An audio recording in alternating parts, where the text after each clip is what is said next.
എല്ലാവർക്കും നവരംഗ് ഫാറൂഖ് യൂട്യൂബ് ചാനലിലേക്ക് സ്വാഗതം.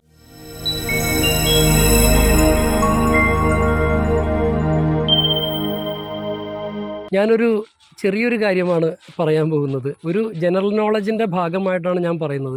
പക്ഷേ ഇതൊക്കെ നിങ്ങൾക്ക് ഗൂഗിളിൽ സെർച്ച് ചെയ്താൽ കൃത്യമായി കിട്ടുന്ന കാര്യം തന്നെയാണ്. എങ്കിലും ഒരു കൗതുകത്തിനും ഒരു തമാശയ്ക്കും വേണ്ടി ഞാൻ പറയുകയാണ്. നമ്മുടെ നാട് നമുക്കറിയാലോ, ജനാധിപത്യ രാജ്യമാണ്. ജനാധിപത്യ രാജ്യത്തിൽ ഏറ്റവും വലിയ രാജാവ് ജനം തന്നെയാണ്. പക്ഷേ അതൊക്കെ നമുക്ക് ഒരുപാട് ബുദ്ധിമുട്ടുകൾ ഉണ്ടാകുന്നുണ്ട് എന്നുള്ള കാര്യം. പക്ഷേ നമ്മളൊന്ന് ശ്രദ്ധിക്കാത്തൊരു കാര്യം അറിയാമോ? നമ്മുടെ ഇന്ത്യയിൽ ഏറ്റവും പ്രധാന പദവി എന്ന് പറയുന്നത് ഇന്ത്യൻ പ്രസിഡൻറ്റിൻ്റേതാണ്. രാഷ്ട്രപതി എന്ന് നമ്മൾ പറയുന്ന ഇന്ത്യയുടെ പ്രസിഡൻ്റാണ് ഏറ്റവും പരമോന്നതമായ പദവി. നമ്മളിപ്പോൾ നമ്മുടെ ഓരോ സംസ്ഥാനങ്ങളിലും മുഖ്യമന്ത്രിമാരുണ്ട്. ഈ മുഖ്യമന്ത്രി റിസൈൻ ലെറ്റർ കൊടുക്കുന്നത്, രാജിക്കത്ത് കൊടുക്കുന്നത് ആർക്കാണെന്ന് നിങ്ങൾക്കറിയാമല്ലോ? ഗവർണർക്കാണ്. അതാത് സംസ്ഥാനങ്ങളിൽ കേന്ദ്രം നിയോഗിച്ചിരിക്കുന്ന ഗവർണർമാർക്കാണ് രാജിക്കത്ത് കൊടുക്കുന്നത്. അതുപോലെ മന്ത്രിമാരാണെങ്കിലും അത് മുഖ്യമന്ത്രിയെ ഏൽപ്പിച്ച് മുഖ്യമന്ത്രി കൊണ്ടുപോയി ഗവർണർക്കാണ് കൊടുക്കുന്നത്.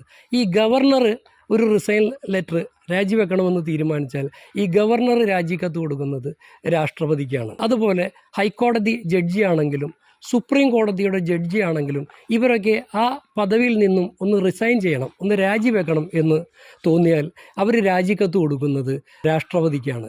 പ്രധാനമന്ത്രി രാജിവെച്ചാലും രാജിക്കത്ത് കൊടുക്കുന്നത് ഇന്ത്യയുടെ പരമോന്നത പദവി വഹിക്കുന്ന ഇന്ത്യയുടെ പ്രസിഡന്റിന് തന്നെയാണ്. അതിൻ്റെ രണ്ടാം സ്ഥാനം വഹിക്കുന്ന ഉപരാഷ്ട്രപതി പോലും രാജിക്കത്ത് കൊടുക്കുന്നത് ഇന്ത്യയുടെ പ്രസിഡന്റിനാണ്.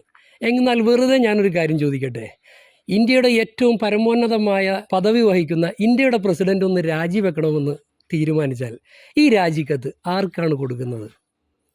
എന്നെ കളിയാക്കണ്ട കേട്ടോ. കാരണം വെച്ചാൽ ഒരു തമാശയ്ക്ക് വേണ്ടി മാത്രം ഞാൻ ഇങ്ങനെ ഒരു ടോപ്പിക്ക് ഇട്ടുന്നേ ഉള്ളൂ. കാരണം എന്താ വെച്ചാൽ നമ്മളൊക്കെ ഇത് ഗൂഗിളിൽ സെർച്ച് ചെയ്താൽ കിട്ടുന്ന കാര്യമാണ്. പക്ഷേ ഇതുപോലെ വീഡിയോകൾ കാണുമ്പോൾ നമ്മുടെ മനസ്സിലത് തങ്ങി നിൽക്കും. ചിലപ്പോൾ കുഞ്ഞു കുട്ടികൾക്കോ പഠിക്കുന്നവർക്കോ അല്ലെങ്കിൽ ഏതെങ്കിലും ഈ PSC എഴുതുന്നവർക്കൊക്കെ ഉപകാരപ്പെട്ടാലോ എന്ന് കരുതിയാണ് ഞാൻ ഇങ്ങനൊരു വീഡിയോ പറയുന്നത്. ഞാനിപ്പോൾ മറുപടി പറയാൻ കുറച്ച് വൈകുന്നത് എന്താണെന്ന് വെച്ചാൽ നിങ്ങളൊന്ന് മനസ്സിലിട്ട് ആലോചിച്ചെടുക്കാൻ വേണ്ടിയാണ്. അല്ലെങ്കിൽ നിങ്ങൾ ഈ വീഡിയോ ഒന്ന് പോസ് ചെയ്ത് വെക്കുക, എന്നിട്ട് നിങ്ങൾ സ്വയം ആലോചിക്കുക.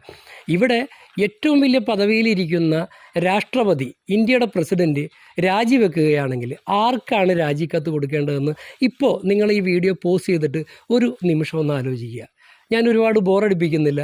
ഇതൊരു വലിയ വിഷയം, വലിയ സംഭവം അല്ലാത്തതുകൊണ്ട് ഞാൻ പെട്ടെന്ന് അവസാനിപ്പിക്കാം. ഇന്ത്യയുടെ പ്രസിഡന്റ് രാജിവെക്കണമെന്ന് തീരുമാനിച്ചാൽ അദ്ദേഹം രാജിക്കത്ത് നൽകുന്നത് ഉപരാഷ്ട്രപതിക്കാണ്, ഇന്ത്യയുടെ വൈസ് പ്രസിഡന്റിനാണ്. ഈ വീഡിയോ എല്ലാവർക്കും ഇഷ്ടപ്പെട്ട് കൊള്ളണമെന്നില്ല. ഇഷ്ടപ്പെട്ടെങ്കിൽ ലൈക്ക് ചെയ്യുക, പിന്നെ എൻ്റെ ചാനലൊന്ന് സബ്സ്ക്രൈബ് ചെയ്യുക. നവരംഗ് ഫാറൂഖ് യൂട്യൂബ് ചാനലിൻ്റെ നന്ദി.